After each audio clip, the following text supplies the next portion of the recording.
بسم الله الرحمن الرحيم الحمد لله رب العالمين والصلاة والسلام على نبينا محمد وعلى آله وصحبه أجمعين اللهم صل على محمد وعلى آل محمد كما صليت على آل إبراهيم إنك حميد مجيد وبارك على محمد وعلى آل محمد كما باركت على آل إبراهيم إنك حميد مجيد. Donc on continue sur la sira de notre noble prophète et envoyé, le prophète de la miséricorde, le sceau des prophètes, l'imam des envoyés, Muhammadun sallallahu alayhi wa sallam. Et au dernier cours, nous sommes arrivés en cette année 8 de la hijra du prophète sallallahu alayhi wa sallam. Durant ce mois de Ramadan, où le prophète sallallahu alayhi wa sallam a quitté la ville de Médine avec près de 10 000 combattants musulmans pour se diriger vers la ville sainte de la Mecque, qui était encore à cette époque une ville sous l'emprise de l'associationnisme et des associateurs. Et c'est le but de la sortie du prophète sallallahu alayhi wa sallam qui a été envoyé afin que l'adoration tout entière soit Allah, afin que kalimatut tawhid, la ilaha illallah, soit la plus haute et que rien ni personne ne soit adoré en dehors d'Allah sur terre. Donc il prend la direction de la Mecque pour aller la purifier de l'associationnisme et des associateurs qui la peuplent. Donc au cours précédent, nous avons mentionné les causes qui ont fait sortir le prophète sallallahu alayhi wa sallam afin d'aller attaquer les associateurs de Quraysh qui ont rompu le pacte qu'il y avait entre eux, ce pacte qui avait été conclu lors du traité d'Al-Hudaybiyah, un pacte de paix pendant 10 ans. Et pas moins de 2 ans viennent de passer, et voilà que ce pacte a été rompu par la participation et la complicité des Qurayshites dans le massacre des Khuza'a, qui étaient des alliés du prophète sallallahu alayhi wa sallam. Ils avaient été attaqués par les Bani Bakr, qui eux étaient des alliés de Quraysh.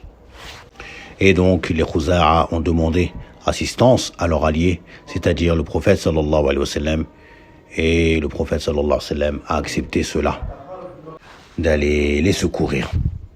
Et nous avions mentionné également la venue d'Abu Sufyan jusqu'à Médine, afin d'essayer de calmer le prophète sallallahu alayhi wa sallam et de consolider ce pacte qui n'est pas été rompu.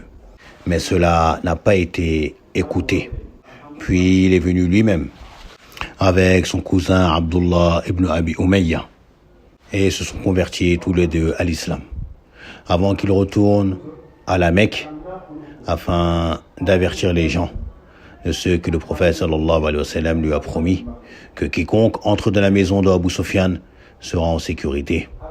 Quiconque entre chez lui et ferme sa porte sera en sécurité. Quiconque entre dans la mosquée sacrée sera en sécurité. Sur cela, Abu Sufyan est retourné à la Mecque et a fait cette annonce. Et lui-même entré chez lui. Radiallahu anhu. Et voici l'armée musulmane qui approche de la Mecque. Le prophète sallallahu alayhi wa sallam qui remet un étendard à Zubayr radiallahu anhu et lui assigne une troupe en lui disant de pénétrer dans la Mecque par le haut et d'y planter le drapeau.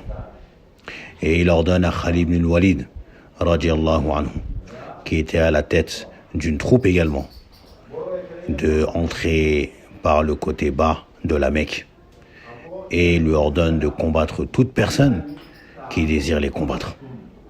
Sur cela, il y a Ikrimatu ibn Abi Jahl, ainsi que Safwan ibn Umayya ou Suhail ibn Amr, qui se sont rassemblés et ont rassemblé un groupe avec eux afin de contrer l'entrée de l'armée musulmane dans la Mecque.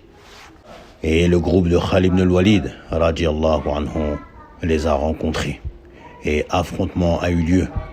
Ils les ont combattus et parmi les musulmans, 3 personnes ont été tuées durant cet affrontement. Parmi eux, le noble compagnon Kurzun ibn Jabir radiallahu anhu, ainsi que Hubaysh ibn Khalid ibn Rabi'a et Salamata ibn Mila'i al-Juhani radiyallahu anhum ajma'in. Et parmi les associateurs, 13 personnes ont été tuées durant cet affrontement. Quant aux autres, ils ont pris la fuite, comme Ikrimatu wa Safwan, ainsi que Suhail. Ikrimatu lui a pris la fuite jusqu'à embarquer sur un bateau en direction du Yémen. Puis il reviendra, comme on va le mentionner par la suite. Quant à nos 3 musulmans qui sont décédés, radiyallahu anhum, il est mentionné que cela est dû à une erreur, car ils ont emprunté un autre chemin que celui qu'empruntait Khalid ibn al-Walid ainsi que la troupe armée qui l'accompagnait. Donc ils se sont retrouvés à l'écart du groupe et ils sont tombés nez à nez avec ces associateurs qui les ont tués. Radiyallahu anhum ajma'in. C'est après cela que Khalid ibn al-Walid radiyallahu anhu s'est dirigé vers ce point que le prophète sallallahu alayhi wa sallam lui a ordonné de rejoindre et d'attendre. Et le prophète sallallahu alayhi wa sallam, entouré des autres compagnons qui se trouvent devant lui, derrière lui et de part et d'autre de ses côtés. Il est monté sur sa chamelle, portant un casque sur sa tête. Il entre dans la cité de la Mecque en abaissant sa tête, par modestie envers son Seigneur, subhanahu wa ta'ala. Il est mentionné qu'il a tellement baissé sa tête que sa barbe effleurait la selle de sa chamelle, sallallahu alayhi wa sallam.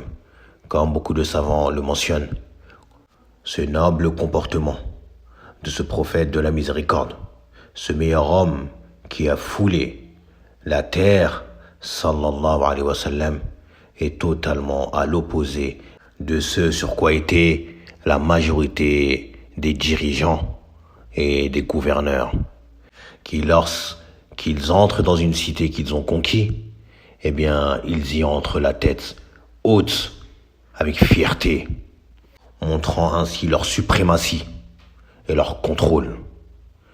Alors que voyez, le messager d'Allah, sallallahu alayhi wa sallam, le sceau des prophètes, il entre dans cette cité qui est peuplée d'associateurs, qui est remplie de statues qui sont adorées en dehors d'Allah. Cette cité dans laquelle il est né et il y a grandi, jusqu'à y être chassé par certaines personnes qui sont encore présentes dans cette cité dans laquelle il s'apprête à entrer. Mais il entre, sallallahu alayhi wa sallam, la tête baissée, au point où sa barbe effleure la selle de sa chamelle. C'est-à-dire qu'il a baissé complètement sa tête, par modestie envers son Seigneur le Très-Haut, sallallahu alayhi wa sallam. Alors qu'il est en plein droit de montrer sa suprématie, de montrer son contrôle et sa force aujourd'hui. Mais il renvoie tout cela à son Seigneur, Azza wa Jal, et il entre sereinement et modestement dans cette cité, sallallahu alayhi wa sallam. Il ordonnait à ses compagnons de ne tuer personne et de n'attaquer que si ils sont attaqués. Mais il a mentionné une liste de 6 personnes, voire plus dans certains récits, qui sont des personnes qui sont condamnées à mort. Et il dit, sallallahu alayhi wa sallam, aux compagnons, radiyallahu anhum, après avoir mentionné les noms de ces personnes, tuez-les où vous les trouviez, même s'ils sont accrochés au rideau de la Kaaba. Et cela à cause de leurs crimes abominables, ainsi que les nuisances et les torts qu'ils ont fait subir au prophète sallallahu alayhi wa sallam, mais également à certains de ses compagnons, radiyallahu anhum ajma'in. La cité de la Mecque, qui bien évidemment est une cité où le meurtre et le combat est interdit. Sauf que Allah Azza wa Jal a autorisé à son prophète Muhammad sallallahu alayhi wa sallam un laps de temps dans lequel il lui a rendu licite le combat ainsi que de tuer certaines personnes. Et cela n'a été rendu licite à personne avant lui et ne sera licite à personne après le prophète sallallahu alayhi wa sallam. Ceci est une spécificité que Allah Azza wa Jalla a accordée à son prophète sallallahu alayhi wa sallam ce jour-là uniquement de la conquête de la Mecque. Et après cela, la sacralité reviendra à sa place et il y sera interdit d'y combattre ou d'y tuer qui que ce soit. Le prophète sallallahu alayhi wa sallam a mentionné parmi ceux dont leur tête est mise à prix, il y a Abdullah ibn al-Khatal, ou encore appelé Abdul Uzza ibn al-Khatal, qui était à la Mecque, puis s'est converti à l'islam. Et il est venu, il a fait la hijra à Médine. Alors que le prophète sallallahu alayhi wa sallam l'a envoyé dans une mission avec un musulman, eh bien, il a ordonné à ce musulman de lui sacrifier une bête et de faire à manger, que le musulman lui prépare à manger. Et à son réveil, donc, il a trouvé qu'il n'avait rien fait de cela. Et il s'est attaqué à lui et il a tué ce musulman. Il a apostasié et il est retourné à la Mecque en tant qu'associateur. Et il avait deux servantes à qui il ordonnait de faire des chants pour se moquer du messager d'Allah sallallahu alayhi wa sallam. Et c'est ce qu'elle faisait. Sur cela, le prophète sallallahu alayhi wa sallam a mis sa tête à prix, mais également ces deux femmes qui faisaient ces chants afin de causer du tort et de nuire au messager d'Allah sallallahu alayhi wa sallam. Et ce Abdullah ibn Khatal, à l'entrée de l'armée musulmane dans la cité de la Mecque, eh bien, elle a pris la fuite et s'est dirigée vers l'enceinte de la mosquée sacrée de la Mecque, plus précisément vers la Kaaba, auquel il s'est accroché à ses rideaux, se pensant à l'abri de toute attaque ou agression. Et là, les compagnons du prophète sallallahu alayhi wa sallam qui l'ont aperçu s'accrocher au rideau de la Kaaba sont allés informer le prophète sallallahu alayhi wa sallam que Ibn Khatal est accroché au rideau de la Kaaba. Et le prophète sallallahu alayhi wa sallam a dit « Tuez-le ». Et là, deux des compagnons du prophète sallallahu alayhi wa sallam se sont précipités et ils l'ont abattu alors qu'il était accroché au rideau de la Kaaba. Également, il y a Miqyas ibn Subaba, que le prophète sallallahu alayhi wa sallam a mentionné comme ceux qui devraient être tués où qu'ils se trouvent. Lui a pris la fuite lorsqu'il a pris connaissance de l'entrée de l'armée des musulmans. Et il s'en est allé vers le marché. Mais là, il est tombé sur une autre troupe des compagnons du prophète sallallahu alayhi wa sallam et il a été tué. Il est mentionné qu'il a été tué par son cousin, le fils de son oncle paternel.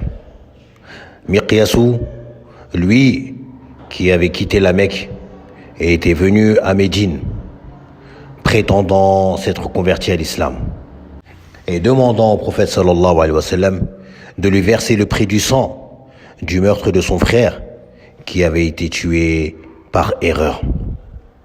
Le prophète sallallahu alayhi wa sallam lui a donc remis cette dia, le prix du sang du meurtre de son frère accidentellement. Et il a pris cela. Il s'en est allé et est passé par le tueur de son frère, celui qui avait tué son frère accidentellement. Il l'a tué et il a pris la fuite à la Mecque, tout en apostasiant. Donc le prophète sallallahu alayhi wa sallam l'a condamné à mort et cela a eu lieu. Il a été tué, comme on l'a mentionné, alors qu'il avait pris la fuite au marché par son propre cousin, radiyallahu anhu.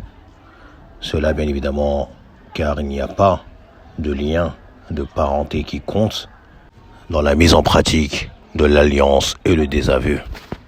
Également parmi ceux qui ont été mentionnés dans cette liste et qui ont été tués, il y a Al-Huwayrith ibn Nuqayb, qui est un associateur à la Mecque, qui causait du tort au prophète sallallahu alayhi wa sallam. Mais également il est mentionné que le jour de la hijra des filles du prophète sallallahu alayhi wa sallam, à savoir Fatima et Kalthoum, qui étaient montées sur un chameau que Al-Abbas avait mis à leur disposition, eh bien il est venu et a fait trébucher le chameau avec Fatima et Kalthoum dessus, radiyallahu anhuma. Et lui s'est enfui dans sa maison. Et il est mentionné que Ali ibn Abi Talib est allé à sa recherche. Et une fois avoir quitté la demeure de cet homme, eh bien, il est sorti pour aller se réfugier dans un autre endroit. Et là, Ali l'a rattrapé et l'a tué d'un coup d'épée. Donc ceux-là sont les trois parmi ceux qui composaient la liste de ceux qui devaient être exécutés, où qu'ils se trouvent, auquel s'ajoute une des chanteuses qui faisait des chants dans laquelle elle se moquait et insultait le messager d'Allah sallallahu alayhi wa sallam. Quant aux autres, eh bien, ils ont été graciés. Comme Abdullah ibn Sa'd ibn Abi Sarh, radiyallahu anhu, qui lui également avait quitté la Mecque auparavant et s'était converti à l'islam. Et encore plus, il faisait partie de ceux à qui le prophète sallallahu alayhi wa sallam récitait et il écrivait ce que le prophète sallallahu alayhi wa sallam lui mentionnait. Puis il a apostasié. Et il est rentré à la Mecque. Et il s'est mis à mentir aux gens de Quraysh en leur disant qu'il se faisait dicter par le prophète sallallahu alayhi wa sallam, puis lui-même en changeait les choses. A'udhu billah. Et donc le prophète sallallahu alayhi wa sallam l'a condamné à mort.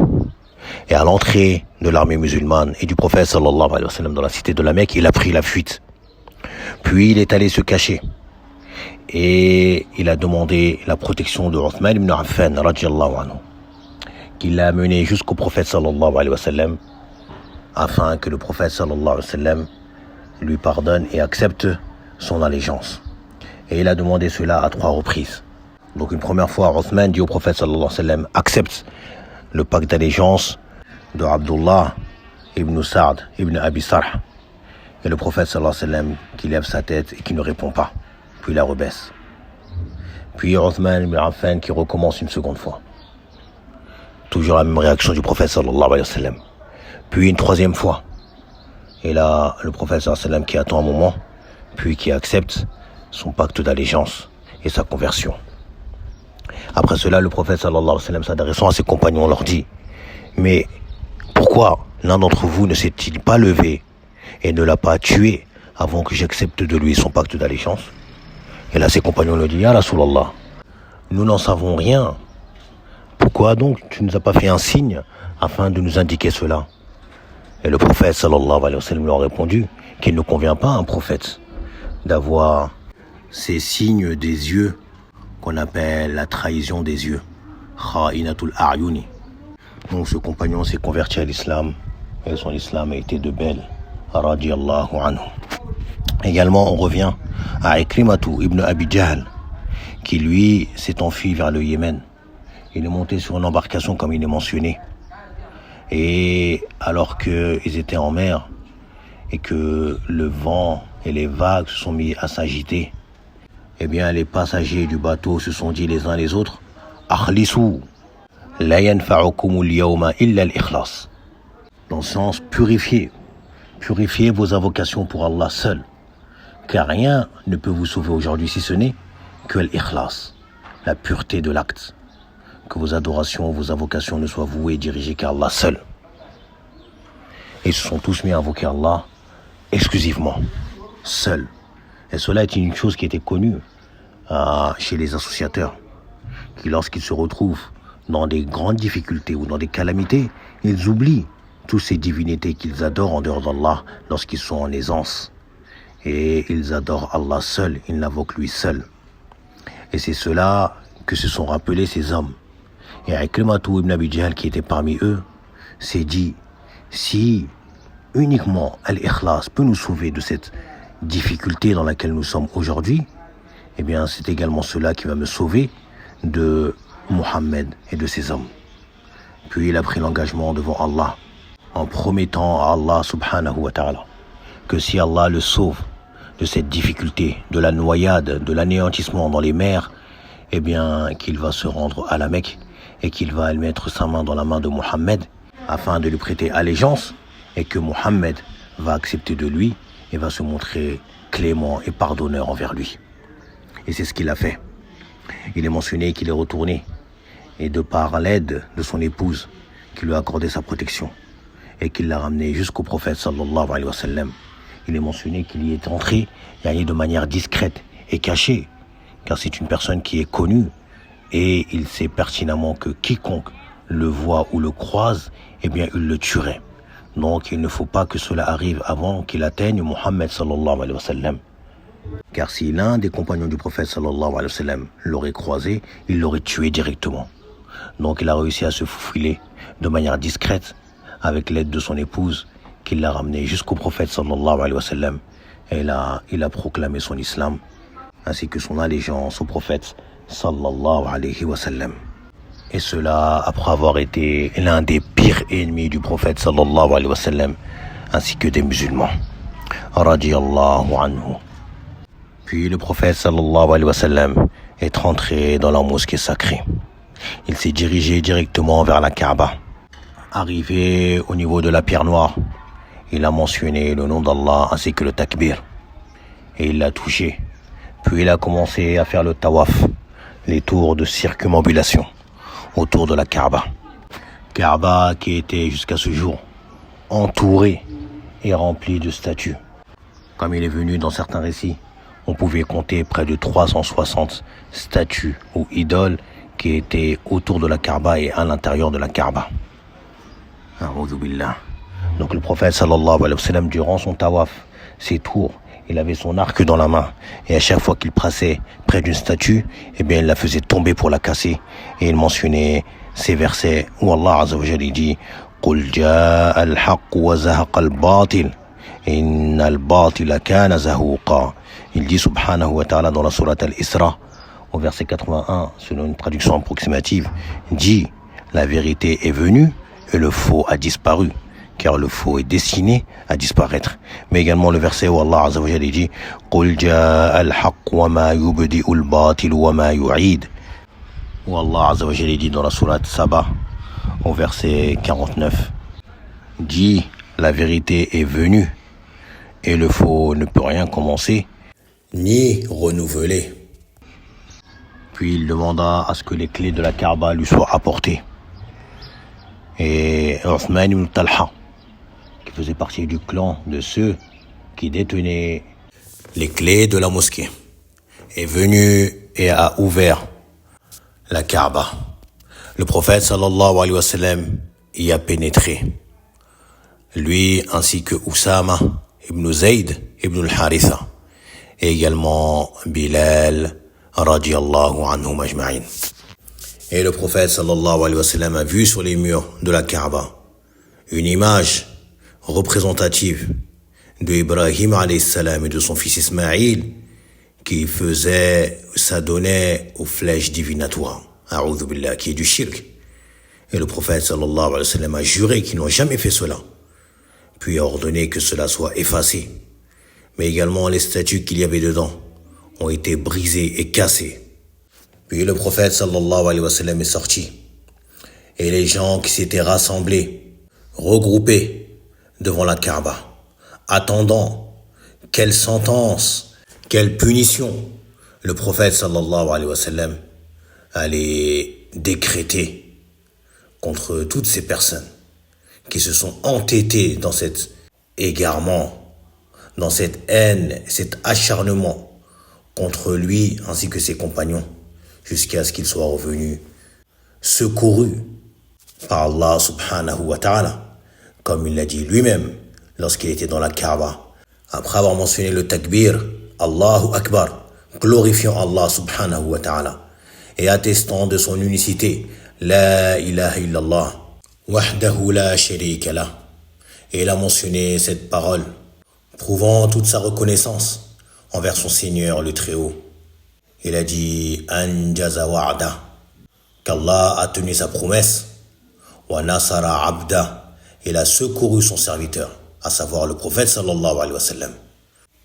Wa hazama al-ahzaba wahdahu, et il a défait les coalisés, les groupes, les fractions à lui seul, subhanahu wa ta'ala.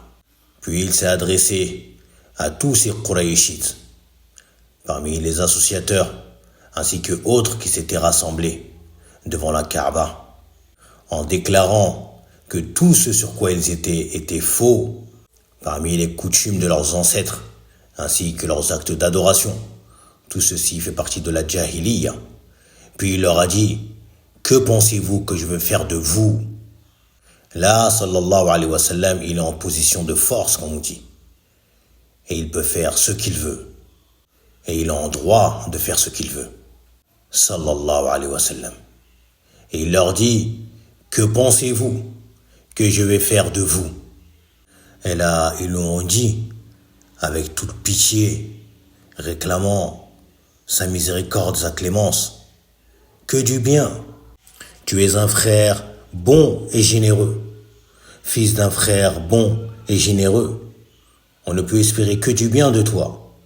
Et là, le prophète sallallahu alayhi wa sallam leur a dit cette phrase immense en leur disant, je vous dis ce que le prophète Youssouf a dit à ses frères. La tathriba alaykum al-yawm yaghfirullahu lakum wa huwa arhamur rahimin. Ce verset où Allah Azza wa Jalla nous mentionne la parole que Youssouf a dit à ses frères une fois qu'ils ont pris connaissance qu'il était lui le gouverneur qui leur mettait à leur disposition des denrées. Ce gouverneur qu'ils sont venus supplier qu'il leur donne de la nourriture. Eh bien, ce gouverneur n'est autre que notre jeune frère, Youssouf, que nous avons jeté dans un puits des années plus tôt. Aujourd'hui, c'est nous qui sommes à sa merci. Mais ce qu'il nous dit, c'est cela. Point de récrimination contre vous aujourd'hui. Allah vous pardonnera. Il est le plus miséricordieux des miséricordieux. C'est ce que le prophète sallallahu alayhi wa sallam leur a rappelé.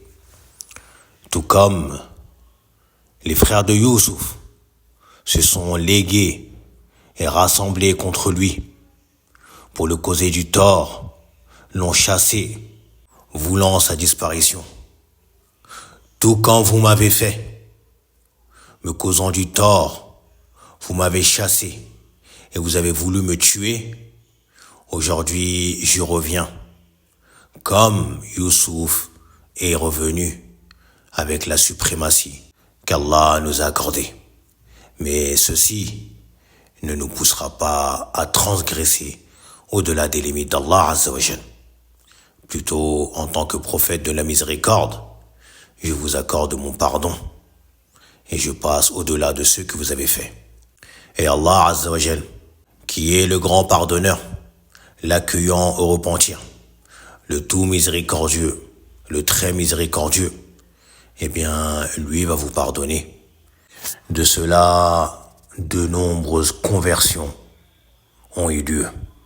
L'immense miséricorde et compassion de cet homme, Muhammad sallallahu alayhi wa sallam, a été une fois de plus une cause de conversion de grand nombre de personnes parmi les associateurs qui étaient entêtés à rester dans la mécréance jusqu'à ce jour. Sur cela, Abu Bakr as-Siddiq radiallahu anhu est allé rechercher son père, qui était très avancé en âge, dont les cheveux et la barbe étaient totalement blanchis, et la vue avait quasiment disparu. Abu Bakr as-Siddiq l'a amené auprès du prophète sallallahu alayhi wa sallam, afin qu'il se convertisse. Et là, le prophète sallallahu alayhi wa sallam, une fois de plus, montrant ses bonnes manières, ses bonnes qualités et son bon comportement, encore plus envers les personnes âgées. Il dit à Abu Bakr, radiallahu anhu, devant son père, « Pourquoi l'as-tu fait venir jusqu'ici? Pourquoi ne m'as-tu pas laissé moi aller jusqu'à lui ?» Ça, c'est des paroles qui touchent, surtout une personne âgée, à qui on montre un grand respect. Ça les touche directement au cœur. Ça, c'est des choses qu'on doit prendre en considération. Notre comportement et notre manière de nous adresser à une personne plus âgée va plus l'amener à accepter certaines choses. Bi'idhnillahi ta'ala. Comme on voit ici, eh bien, qu'est-ce qu'a fait le père de Abu Bakr? Abu Quhafa, il s'est converti directement à l'islam. Radiyallahu anhu. Sur cela, Abu Bakr s'est mis à fondre en larmes. Et lorsque le prophète sallallahu alayhi wa sallam lui a demandé « Pourquoi tu pleures, ya Abu Bakr ?» Cela est une excellente chose. Cela devrait te réjouir. Et il a dit à Abu Bakr Siddiq, j'aurais aimé que ton père soit présent ici à la place du mien.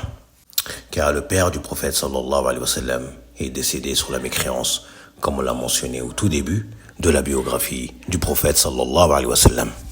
Et comme certains savants le mentionnent, cette famille de Abu Bakr est l'une des seules familles dans laquelle s'est réunie, parmi eux, une lignée de compagnons, du petit-petit-fils jusqu'à l'arrière-grand-père, à savoir Abdullah ibn Zubayr, qui est le petit-fils de Abu Bakr as-Siddiq, qui était lui-même un compagnon du prophète sallallahu alayhi wa sallam. Sa mère, qui est Asma bintu Abi Bakr, qui faisait également partie des compagnons du prophète sallallahu alayhi wa sallam. Et son père, Abu Bakr, radiyallahu anhu, ainsi que le père de Abu Bakr, radiyallahu anhu majma'in. Après cela, le prophète sallallahu alayhi wa sallam a ordonné à Bilal, alors que l'heure de la prière était arrivée, de monter au-dessus de la Kaaba et de faire l'adhan. Bilal, radiyallahu anhu, est monté au-dessus de la Kaaba et a proclamé l'adhan du haut de cette Kaaba en haussant la voix afin que l'attestation de l'unicité d'Allah et de la prophétie de Mohammed sallallahu alayhi wa sallam soit clamée et entendue dans toute l'enceinte de la mosquée et ses alentours. Et également Ali ibn Abi Talib radiyallahu anhu, qui avait la clé de la Kaaba entre ses mains, a demandé au prophète sallallahu alayhi wa sallam de le désigner, lui ainsi que son clan, comme étant les responsables de la Kaaba. Mais le prophète sallallahu alayhi wa sallam ne voyait pas la chose telle qu'il le demandait. Plutôt, il a demandé à ce que vienne Uthman ibn Talha, celui qui détenait la clé de la Kaaba et qui était désigné comme étant responsable de celle-ci. Il l'a fait venir et lui a remis cette clé en lui disant qu'elle reste sous votre responsabilité et prenez-en soin et faites-la donc passer entre vous de génération en génération, de père à fils, etc. Il est mentionné que le prophète sallallahu alayhi wa sallam était entré dans la maison de sa cousine, Hani, qui était une des filles de Abi Talib, donc l'une des sœurs de Ali ibn Abi Talib, radiyallahu anhu majma'in. Et il s'y est lavé et il s'est mis à prier 8 unités de prière qu'il a fait séparer à chaque fois par des salutations au bout de 2. Donc il priait 2 rak'ats, puis il se levait, il en priait 2 autres, etc. jusqu'au nombre de 8, sallallahu alayhi wa sallam. Certains savants ont compté cette prière comme étant une prière qui se fait lors d'une conquête d'une cité. Et c'est ce qui a été rapporté du noble compagnon Sa'd ibn Abi Waqqas, qui a fait cela lorsqu'il a conquis les palais de Kisra. Mais certains savants mentionnent que cette prière n'était autre que la prière de Duha, celle qui se fait au milieu de la matinée. Wallahu ta'ala a'lam. Et la conquête a eu lieu environ vers le 19 ou 20 du mois de Ramadan de cette année 8 de l'Hégire. Le prophète sallallahu alayhi wa sallam a demeuré le restant de ses jours à la Mecque sans jeûner, mais en raccourcissant ses prières, sallallahu alayhi wa sallam. Au lendemain, il a tenu un discours aux habitants de la Mecque et il a commencé à leur enseigner les principes de l'islam.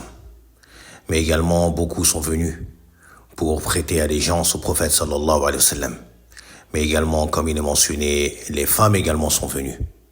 Comme le récit que nous mentionne que Hind bint Utba, radiyallahu anha, épouse de Abu Sufyan, radiyallahu anhu, est venue, ainsi qu'un groupe de femmes, et ont prêté allégeance au prophète sallallahu alayhi wa sallam et attestant leur conversion.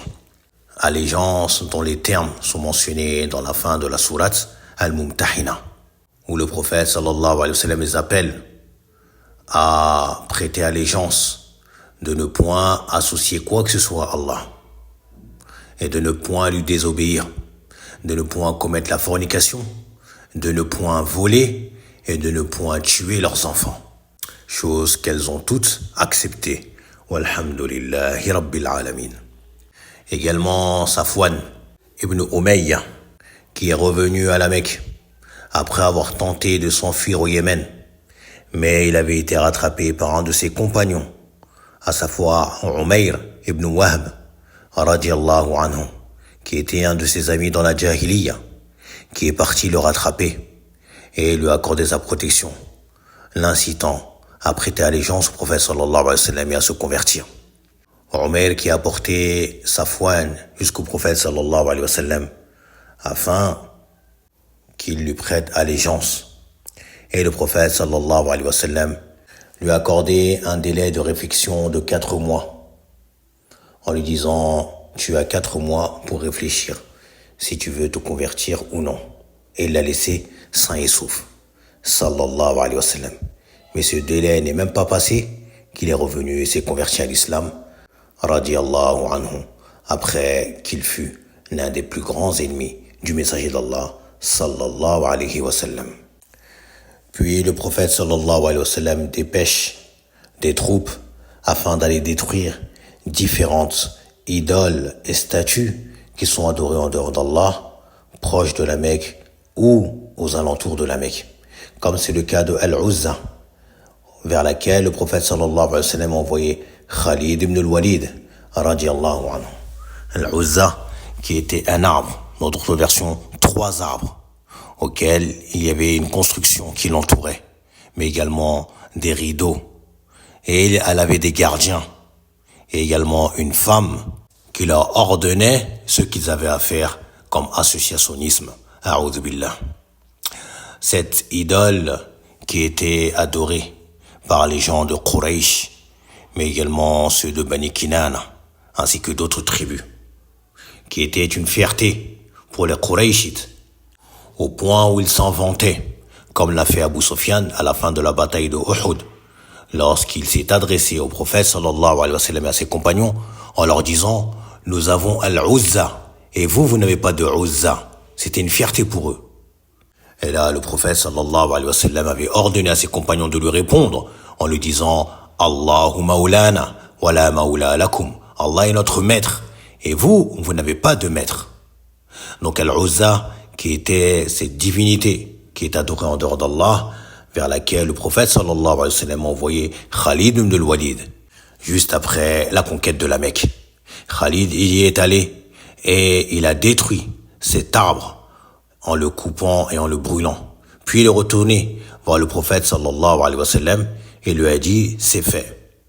Et le prophète sallallahu alayhi wa sallam lui a demandé: qu'as-tu vu? Il a dit: je n'ai rien vu. Et le prophète sallallahu alayhi wa sallam lui a dit: eh bien retourne, car tu n'as rien fait. Et lorsqu'il est retourné, il a retrouvé ses gardiens qui, lorsqu'ils l'ont aperçu, se sont mis à s'enfuir et en criant: Ya Uzza, Ya Uzza. Et là est sortie une femme qui était nue, avec les cheveux ébouriffés, se jetant de la terre et du sable sur elle, et s'est mise à s'avancer. Et là, Khalid y est allé et l'a tué, radiallahu anhu. Lorsqu'il est retourné auprès du prophète sallallahu alayhi wa sallam et qu'il a mentionné cela, il a dit: Tilka al-Uzza. C'était elle, al-Uzza. A'udhu billah. Et le prophète sallallahu alayhi wa sallam a envoyé un autre compagnon, à savoir Amr ibn al-As, radiallahu anhu, afin d'aller détruire cette statue appelée Suwar, qui était une statue adorée au temps du peuple de Nuh alayhi salam. Il y est allé et il l'a détruite. Et également, il a envoyé le noble compagnon Sa'd ibn Zayd afin de détruire Manat, qui était une statue qui était adorée par les gens de Médine, parmi les Haus et les Khazraj, avant leur conversion à l'islam. Une statue pour laquelle de nombreux sacrifices étaient faits. Il est mentionné que c'est pour cette raison qu'elle a été appelée Manat, car beaucoup de sang était versé pour elle. De même que leur pèlerinage ou leur Umrah débutait à partir de cette statue. Et après avoir terminé leur rite, ils ne se rasaient les cheveux qu'une fois arrivés auprès de cette statue. A'udhu billah. Donc ce noble compagnon y est allé avec une troupe et ils ont détruit cette statue. Walhamdulillahi rabbil alamin. Pendant tout ce temps, le prophète sallallahu alayhi wa sallam qui était à la Mecque et qui instruisait les gens. Et là, beaucoup de gens sont venus entrer dans cette noble religion en masse. beaucoup de tribus venaient rencontrer le prophète sallallahu alayhi wa sallam, parmi les tribus arabes, les tribus avoisinantes, et ils déclaraient leur islam au prophète sallallahu alayhi wa sallam. Car beaucoup d'entre eux regardaient cet événement de loin et se disaient « N'intervenons pas et laissons-les. Puis nous verrons à qui Allah donnera la suprématie. » Et lorsque Allah a accordé cela à son messager sallallahu alayhi wa sallam, ils ont tous afflué afin de témoigner de l'unicité d'Allah subhanahu wa ta'ala et de la prophétie et du message de Muhammad sallallahu alayhi wa sallam. Comme il le dit subhanahu wa ta'ala, إذا جاء نصر الله والفتح ورأيت الناس يدخلون في دين الله أفواجا فسبح بحمد ربك واستغفره إنه كان توابا. Et dit sur notre traduction approximative des sens de cette sourate An-Nasr, le secours, lorsque vient le secours d'Allah ainsi que la victoire, et que tu vois les gens entrer en foule dans la religion d'Allah.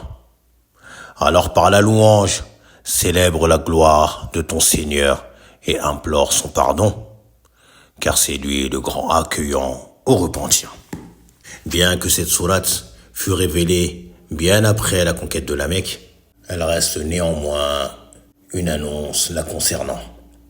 La Kaaba étant purifiée des idoles qui la polluaient, de même que la mosquée sacrée, de même que les habitations, car le prophète sallallahu alayhi wa sallam a ordonné aux gens qui se sont convertis à l'islam de détruire les statues et les idoles qu'ils possédaient chez eux.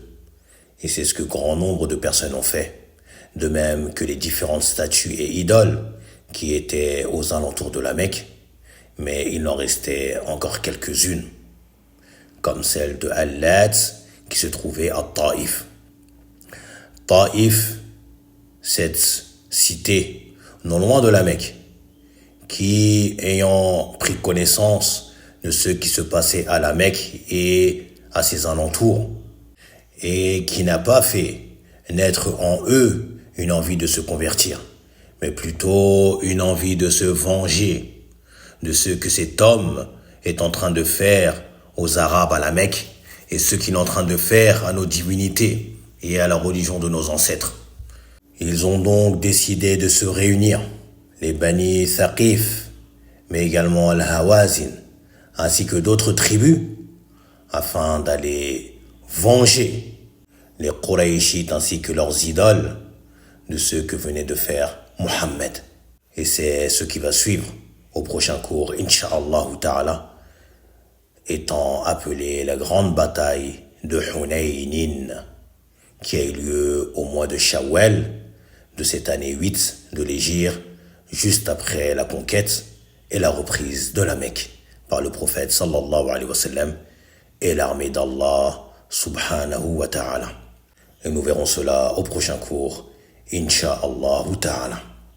On demande à Allah subhanahu wa ta'ala qu'il nous fasse vivre sur le tawhid et nous fasse mourir sur le tawhid et nous ressuscite sur ce tawhid et qu'il nous fasse introduire dans la demeure qu'il a préparée pour les gens du tawhid. ربنا آتنا في الدنيا حسنة وفي الآخرة حسنة وقنا عذاب النار. ربنا إننا سمعنا مناديا ينادي للإيمان أن آمنوا بربكم فآمنا ربنا فاغفر لنا ذنوبنا وكفر عنا سيئاتنا وتوفنا مع الأبرار. وصلى الله وسلم وبارك على محمد وعلى آله وأصحابه ومن تبعهم بإحسان إلى يوم الدين. بارك الله فيكم. السلام عليكم ورحمة الله وبركاته.